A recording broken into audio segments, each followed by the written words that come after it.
New Delhi, India is coming to terms with the fact that notwithstanding Pakistan's role in supporting the Taliban and ensuring a strategic failure of the US in Afghanistan, Washington could be re-engaging with Islamabad, perhaps shorn of illusions, once again, after a gap. Foreign Minister S. Jaishankar, at an event in Washington, pointed to the tactical compromises the US might be making in Afghanistan, Pakistan, vis the Taliban and Pakistan. Acknowledging for the first time in a mildly reproachful manner that India had been kept in the dark about the details of the US-Taliban deal, he said, "I think to some degree, we'll all be justified in having levels of concern. And to some degree, the jury is still out." Jaishankar's reference was to the classified portions of the US-Taliban peace agreement in Doha, two annexes of which were not shared, not only with India but with the US's partners as well. According to sources, these portions include military actions that the US has committed to in Afghanistan. There is deep disquiet in India about the details of the secret portions that could have an impact on India.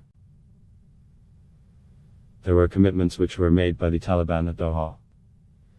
The US knows the best, we were not taken into confidence on various aspects of that, said Jaishankar. The upshot of US actions was that they threw the Afghan civil society and the Ashraf Ghani government under the bus, as the Taliban swept into Kabul in mid-August. We have been victims of cross-border terrorism from that region, and that has shaped in many ways our view of some of the neighbors of Afghanistan. How much the US shares that view and where is it that the US makes its tactical compromises, that is for the Americans to figure out, Jaishankar said. India faces a challenging diplomatic security situation post the Taliban takeover of Afghanistan. This relates not only to the legitimacy of the Taliban government, but also to Pakistan's positioning vis-a-vis Afghanistan, China and now, the US, all of which could have a bearing on India's security space. This week, as Deputy Secretary of State Wendy Sherman will visit India followed by Pakistan, a script that hasn't been followed in the recent past. She follows a similar path struck by CIA Chief Bill Burns, who was here a few days ago. So far as President Joe Biden has refrained from speaking with Pakistan PM Imran Khan, something that rankles the Pakistani establishment.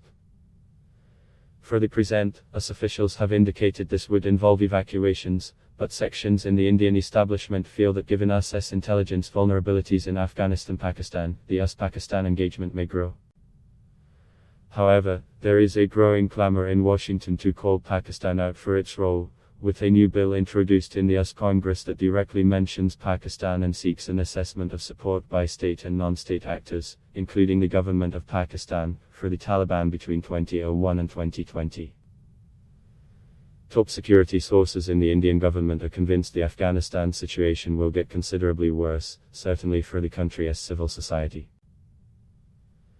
There are already signs of abuse of women, removing them from employment and education, suffering of minorities, etc. This is already playing out badly in the internal politics of the Democrats in Washington.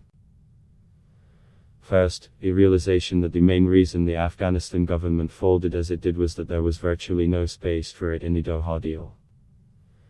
The UN's Credentials Committee is expected to meet in November to take a call on giving the Union seat to the Taliban. Ad block test why?